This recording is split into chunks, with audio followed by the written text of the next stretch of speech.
Hello guys, আজকে সুস্বাদু দারুণ মজাদার আরেকটি রেসিপি নিয়ে আসলাম। আমি মাগুর মাছ এবং আলু দিয়ে ঝোল। এর আগে আমি মাগুর মাছের ঝোল করেছিলাম। আজকে আমি সবজি দিয়ে ঝোল করলাম বন্ধুরা, দেশি মাগুর মাছ।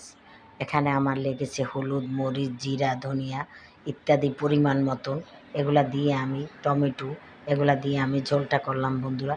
এর বিবরণী আমার বড় ভিডিওর মধ্যে দেওয়া আছে, প্রয়োজনে তোমরা দেখে নিতে পারো। ফেসবুক এবং পেজ এবং আমার চ্যানেল আছে, নানান রকম চ্যানেল, তোমরা দেখে নিতে পারো বন্ধুরা।